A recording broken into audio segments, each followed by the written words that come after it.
మా పాలనలో ఎటువంటి చంద్రబాబు నాయుడు గారు ఆరోపణ చేసినట్టు ఎటువంటి అక్రమాలు నీచమైన కార్యక్రమాలు జరగలేదు. మీరు ఏదైతే నింద మోపారో మీరు దాన్ని కట్టుబడిన పని అయితే రండి, మీరు కూడా ప్రమాణం చేసి చెప్పండి. లేదా మీరు భక్తుల మనోభావాలు దెబ్బతినే విధంగా చేసిన దానికి మేము చట్టపరంగా న్యాయపరంగా ఏం చర్యలు తీసుకోవాలో ఆ కార్యక్రమం చేస్తాం. ఎందుకంటే 100 రోజుల పాలనలో చెప్పిన హామీలు అమలు చేయలేదు, వివిధ కార్యక్రమాలు చెప్పి అధికారంలోకి వచ్చి ఏ విధంగా ఎలక్షన్లకు ముందు మా ప్రభుత్వంపై మా పార్టీపై దుష్ప్రచారం చేశారో అదేవిధంగా ఇప్పుడు వీళ్ళ వైఫల్యాలు కప్పుచ్చుకోవడం కోసం ఈ దుష్ప్రచారం, మరీ ఎంత ఘోరమైన దుష్ప్రచారం అంటే భారతదేశంలోనే కాదు ప్రపంచవ్యాప్తంగా ఉండే హిందువుల మనోభావాలు దెబ్బతినే విధంగా ఈ దుష్ప్రచారాన్ని తెరలేపారు. హిందువులు ప్రపంచవ్యాప్తంగా ఉన్న హిందువుల్లో ఇది ఒక ఇదిగా భావించే పరిస్థితి వచ్చింది. రాత్రి నుంచి నేను చూసిన వెంటనే రియాక్ట్ అయ్యాను, దాని మీద ప్రమాణ స్వీకారం చేద్దామని చెప్పడం జరిగింది. ఇప్పుడు వివరంగా ఏ విధంగా గత 5 సంవత్సరాల మా పాలనలో స్వామివారి నైవేద్యాలు పెట్టడంలో కానివ్వండి, భక్తులకు ఇచ్చే లడ్డూలు తయారు చేయడంలో కానివ్వండి, ఏమి విధంగా నాణ్యతను పాటించాము, ఏ విధంగా 2014 నుంచి 15 వరకు వాళ్ళు చేయని కార్యక్రమాలు కూడా మేము 2019 నుంచి 24 వరకు చేశాము, కొన్ని వివరాలు మీకు తెలియజేయడం కోసం ఈరోజు ఈ ప్రెస్ కాన్ఫరెన్స్ ద్వారా చెప్పడం జరుగుతుంది. మా ప్రభుత్వం అధికారంలోకి రాకముందు 2019లో 2014 నుంచి 15 వరకు ఏదైతే సిస్టమ్ ఉందో, ఎందుకంటే మెయిన్ ఇక్కడ కావాల్సింది ఘీ, కౌ ఘీ ప్రొక్యూర్ చేసే సిస్టమ్ ఏదైతే ఉందో అదే లడ్డు తయారీలోకి వాడే కౌ ఘీ కానివ్వండి, మిగతా ఇంగ్రీడియంట్స్ కానివ్వండి, ఏ సిస్టమ్ అయితే 2014 నుంచి 15 వరకు ఉందో అదే సిస్టమ్ మేము అధికారంలోకి వచ్చినా కూడా 2024 వరకు వివిధ మార్పులు ఇంప్రూవ్మెంట్స్ చేసుకుంటూ పోయామే కానీ అదే సిస్టమ్ కంటిన్యూ అయ్యాను. మా ప్రభుత్వం రాకముందు ఎవరైతే ఈఓగా ఉన్నారో అక్కడ అనిల్ సింగార్ గారు, ఆయనే మా ప్రభుత్వం వచ్చినా కూడా 1.5 year ఈఓగా ఉన్నాడు. ఇంకా మేము భక్తులకు మెరుగైన సౌకర్యాలు చేయటం కోసం, పవిత్రతను కాపాడుకోవటం కోసం ఎన్ని మెరుగైన కార్యక్రమాలు చేశాము అంటే 2 భాగాలు ఆయన నిన్న మోపిన నెపంలో, ఒకటి స్వామివారికి సమర్పించే నైవేద్యంలో కల్తీ కార్యక్రమాలు జరుగుతున్నాయి అని చెప్పి నెపం మోపారు. స్వామివారికి సమర్పించే నైవేద్యం సుమారుగా రోజుకి 5 నుంచి 7 సార్లు ఏదో నైవేద్యాలు సమర్పించేదానికి ఉంటారు. దానికి ఎవ్రీ డే 60 kgs ఆఫ్ ఘీ అవసరం ఉంటుంది. మా ప్రభుత్వం రాకముందు ఆ ఘీ, మా ప్రభుత్వం వచ్చినా కూడా కొన్నాళ్ళు ఆ ఘీతోనే స్వామివారికి నైవేద్యాలు, ఆ ఇంగ్రీడియంట్స్తోనే స్వామివారికి నైవేద్యాలు ఏదైతే అప్పుడు సప్లైస్ తీసుకుంటామో వాటితోనే చేసే కార్యక్రమం జరుగుతుంది. గత 3 సంవత్సరాల నుంచి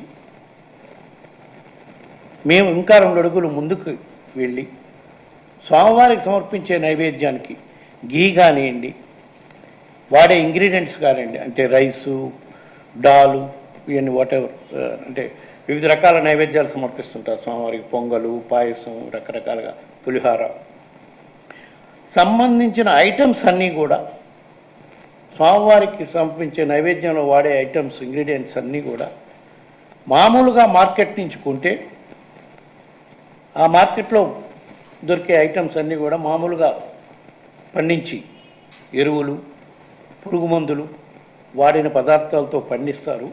వాటి వల్ల స్వామివారికి విషపూరితమైన నైవేద్యం సమర్పించే పరిస్థితి ఉంది. దీన్ని మార్పు చేయాలని చెప్పి టోటల్ ఆర్గానిక్ ఇంగ్రీడియంట్స్తో ఇంక్లూడింగ్ ఘీ, ఆర్గానిక్ దేశీ కౌ ద్వారా వచ్చిన ఘీతోనే గత 3 సంవత్సరాల నుంచి కూడా స్వామివారికి నైవేద్యాలు సమర్పిస్తున్నాం. దానికి ఎగ్జాంపుల్, ఆ స్వామివారికి నైవేద్యాలు సమర్పించే ఘీకి ప్రత్యేకంగా ప్యూర్ దేశీ కౌస్ నుంచి ఘీ తీసే గోశాల రాజస్థాన్లో ఉంది, ఫతేపూర్లో. అక్కడ సుమారుగా 10,000 దేశీ కౌస్ ఉంటాయి. వాళ్ళ దగ్గర నుంచి ఘీ సప్లై తీసుకొని మేము కొనలేం కాబట్టి, ఎందుకంటే మన దగ్గర టెండర్ సిస్టమ్ ఫాలో కావాలి, కొనలేం కాబట్టి డోనర్స్ సహాయంతో ఎవ్రీ డే 60 kgs గీ ఆ రాజస్థాన్ పతే దీన్ని ఇచ్చి గీ తీసుకొచ్చి స్వామివారికి నైవేద్యానికి సమర్పించడానికి ఆ గీయే వాడుతున్నాం. దానికి కూడా డోనర్ సహాయం రోజుకి ₹1,00,000 అయింది ఆ గీ ఒక్కటి. మిగతా ఇంగ్రీడియంట్స్ అన్నీ ఇక్కడ ఆర్గానిక్ ఫార్మర్స్ పండించిన తెలంగాణలో, ఆంధ్రాలో ఆర్గానిక్ ఫార్మింగ్ జరుగుతుంది, వాళ్ళ దగ్గర నుంచే ప్రొక్యూర్ చేయాలి. ఎస్పెషల్లీ గీ మాత్రం అక్కడి నుంచి చేస్తున్నాం.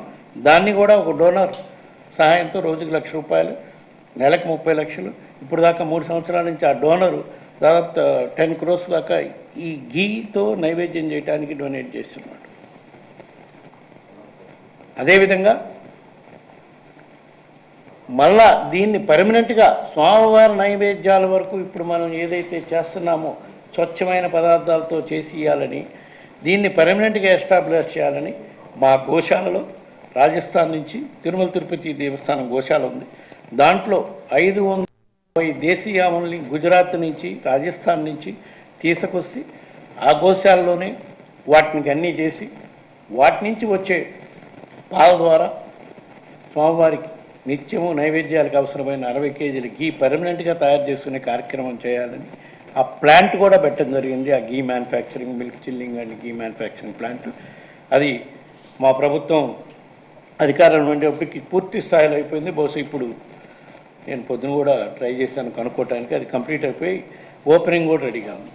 ఇది నైవేద్యాల వరకు ఆయన చేసిన నెపానికి మా ప్రభుత్వంలో ఏ విధంగా మెరుగైన స్వామివారికి నైవేద్యం ఇవ్వడానికి మేము చేసాం. ఇదివరకు గత ప్రభుత్వంలో 2014 నుంచి 15 వరకు కాదు, అంతకుముందు కూడా ఎవరు ఆలోచన కూడా చేయలేదు ఇట్లా. నెక్స్ట్ రెండో ఆరోపణ, లడ్డూ ప్రసాదంలో. లడ్డూ ప్రసాదం తయారు చేయడంలో కూడా నాణ్యత లోపించింది. దాంట్లో కూడా వాడే ఘీ నాణ్యత లేని ఘీ వాడుతున్నామని చెప్పి నేను ఇందాకనే చెప్పాను. ఘీ నాణ్యత కోసం అని చెప్పి ఇదివరకు ఒక ల్యాబ్ ఉండేది. మేము మా ప్రభుత్వం అధికారంలోకి రాకముందు ఆ ల్యాబ్ వాళ్ళు every time 2 times 3 times check చేసినాకనే మనకి ట్యాంకర్స్లో వస్తుంది లడ్డూ తయారీకి మొత్తం. అది టెస్టులు చేసినాకనే క్వాలిటీ బాగుంటేనే అన్లోడ్ చేస్తారు, లేకపోతే రిటర్న్ పంపిస్తారు.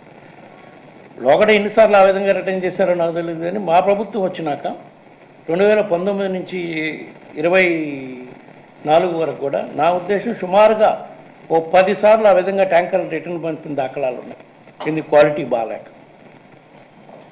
అది కూడా కాక ఇంకా 2 స్టెప్లు ముందుకు పోయి ప్రతి ట్యాంక్ దగ్గర వచ్చిన టెస్టింగ్ చేసేటప్పుడు మన దగ్గర ఉండే ల్యాబ్ ఎక్విప్మెంట్ ఎప్పుడో 20-30 సంవత్సరాల నాటి పెట్టిన ఎక్విప్మెంట్ కాబట్టి క్వాలిటీ సరిగా చెక్ చేయలేకపోతుందని మైసూరులో ఉన్న CFTRI, central food and technical research institute, వాళ్ళ దగ్గర నుంచి డిప్యుటేషన్ మీద ఒక ఆఫీసర్ని తీసుకొచ్చి ఆ ఆఫీసర్ అడ్వైజ్ ప్రకారం ల్యాబ్ను మొత్తం ఆధునిక ల్యాబ్గా మార్చి మళ్ళా అక్కడ పనిచేయడానికి కూడా ఒక సీనియర్ CFTRI ఎంప్లాయీ రిటైర్ అయిన ఆయన్ని తీసుకొచ్చి ఇక్కడ పెట్టుకొని ఆ విధంగా గత 3 సంవత్సరాల నుంచి కూడా టెస్టింగ్ ఫెసిలిటీస్ని ఇంప్రూవ్ చేసి ఇదంతా ఎందుకు, క్వాలిటీ ఆఫ్ ఘీ, లడ్డూలో వాడే క్వాలిటీ ఆఫ్ ఘీని మనం ఎక్కడా కల్తీ లేని ఘీ వచ్చేటట్టుగా చేయటం కోసం ఇన్ని కార్యక్రమాలు చేశామని చెప్పి ఈ సందర్భంగా తెలియజేసుకుంటూ, ఇన్ని రకాల భక్తుల స్వామి పవిత్రతను కాపాడుకుంటూ భక్తులకు ఎక్కడ అసౌకర్యం కాకుండా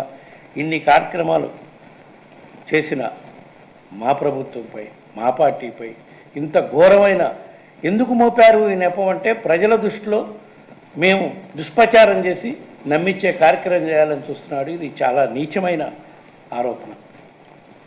దీనిపై వాళ్ళు చంద్రబాబు నాయుడు గారికి ఎవరైతే మాట్లాడారో దీనిపై వాళ్ళు స్పందించాలి, వాళ్ళ దగ్గర ఏమన్నా ఆధారాలు ఉంటే నిరూపించాలి, లేకపోతే తప్పకుండా దీనిపై డిఫమేషన్ కేసేసేదానికి అన్ని విధాల ఏర్పాట్లు చేస్తాం. ఇక్కడేదో మన హైకోర్టులోనో ఇంకో హైకోర్టులోనే కాకుండా, ఎందుకంటే స్వామివారి భక్తులు ప్రపంచవ్యాప్తంగా ఉన్నారు కాబట్టి దీన్ని అవసరమైతే సుప్రీంకోర్టులో కూడా దీనిపై కేసేసే కార్యక్రమం చేస్తామని చెప్పి ఈ సందర్భంగా తెలియజేసుకోండి. ఇవే కాదు, ఇట్లా ఆరోపణ చేసేదానికి ఆలోచిస్తున్నారు. కానీ గత 5 సంవత్సరాల్లో మా ప్రభుత్వం చేసిన మెరుగైన కార్యక్రమాలు తిరుమల తిరుపతి దేవస్థానంలో ఎన్నో ఉన్నాయి.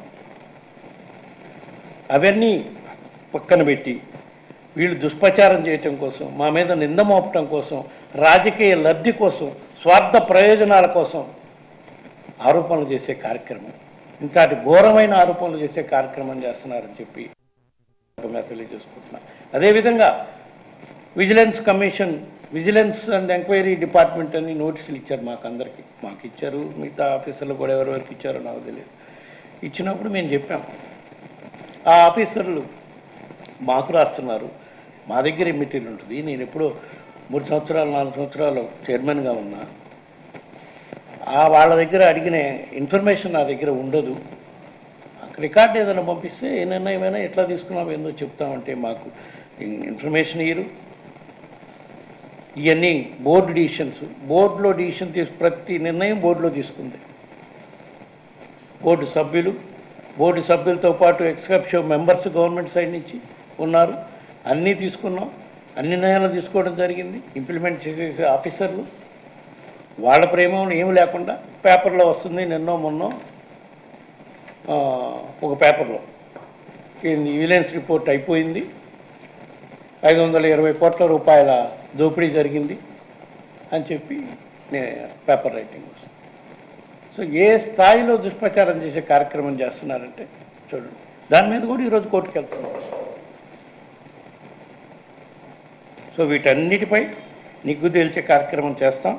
దీనిపై తక్షణమే ముఖ్యమంత్రి చంద్రబాబు నాయుడు గారు, ఆయనకి మతి భ్రమించి మాట్లాడారా, కావాలని మాట్లాడారా, ఇంత ఘోరంగా మాట్లాడటం అనేది ప్రజలెవరూ కూడా తట్టుకోలేకపోతున్నారు. మరీ ముఖ్యంగా హిందువులు తట్టుకునే పరిస్థితి కూడా లేదు. దీనిపై వాళ్ళు సమాధానం చెప్పాలని చెప్పి ఈ సందర్భంగా కోరుకుంటున్నాను.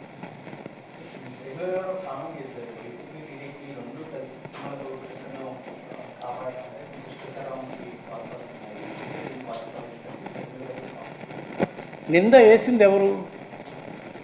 ఆయన అడుగు. మమ్మల్ని ఎందుకు కలుపుతున్నారు? నింద వేసిన వాళ్ళని అడగండి. ఆయన ఏ ఎంక్వైరీ కావాలో ఏమండి, నేను ఛాలెంజ్ చేస్తున్నా కదా, ఏ ఎంక్వైరీ కావాలని వేసుకోమనండి. అవన్నీ ఆరోపణలు రుజువైన కార్యక్రమం చేయమనండి.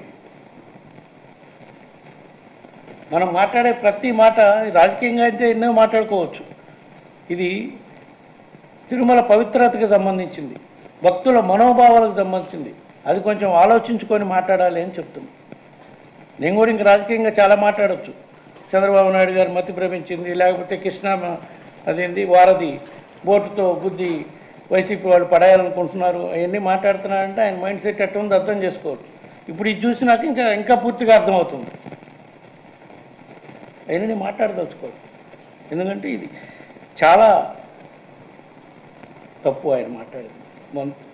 ప్రజల మనోభావాలకి, భక్తుల మనోభావాలకు సంబంధించిన అంశం కాబట్టి దాని వరకే నేను రియాక్ట్ అవుతాను.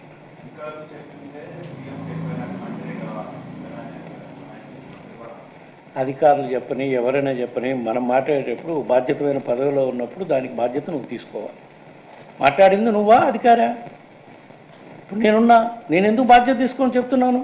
నేను 4 సంవత్సరాలు చైర్మన్గా ఉన్నా కాబట్టి నేను బాధ్యత తీసుకుంటున్నా. ప్రూవ్ చేయండి అని చెప్తున్నా కదా.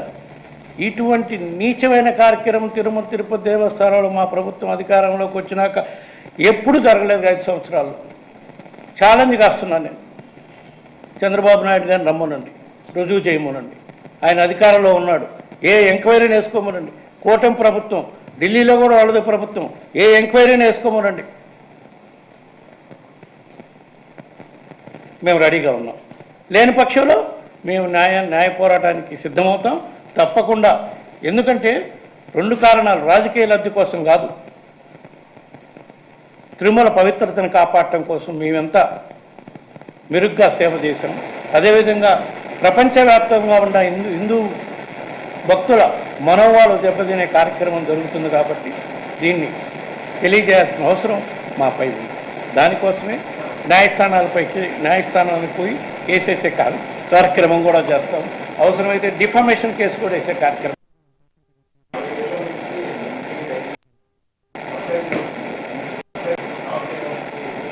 అట్లేం లేదమ్మా, స్టాప్ చేయాలని మాకేం లేదు.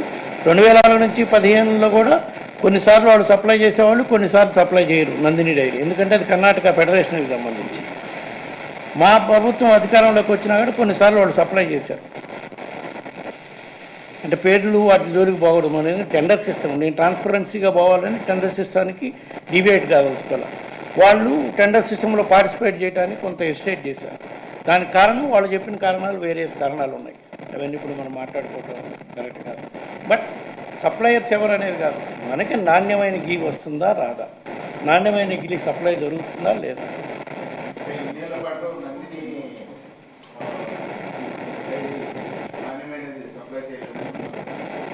అట్లా ఏం లేదే, నేను టెండర్లో పార్టిసిపేట్ చేస్తే తీసుకోవడానికి మేము రెడీగానే ఉన్నామని చెప్తున్నాను. వాళ్ళు టెండర్లో పార్టిసిపేట్ చేయలేదు. ఒకసారి రెండుసార్లు పార్టిసిపేట్ చేశారు. మా ప్రభుత్వం వచ్చినప్పుడు కూడా కొన్నాళ్ళు సప్లై చేశారు. మేమేం వాళ్ళని టెండర్లో పార్టిసిపేట్ చేయొద్దని కానీ బ్యాన్ కానీ ఏం చేయలేదు. కాకపోతే మిగతా సప్లైర్స్తో కంప్లీట్ చేయలేకపోయారు కొన్నిసార్లు.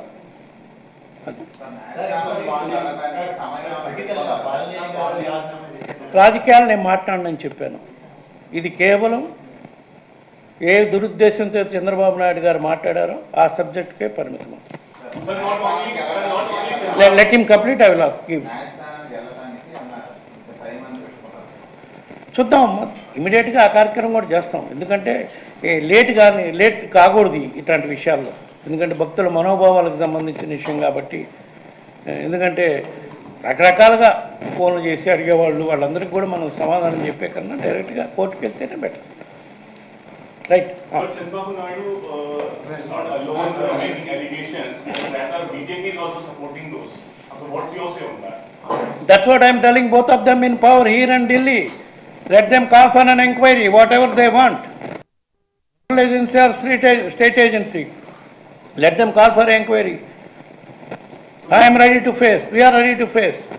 Otherwise, we will go to the court. Would you say it's going to be divide and rule politics they are playing? Not divide rule, it is to divert their failures they were planning to do.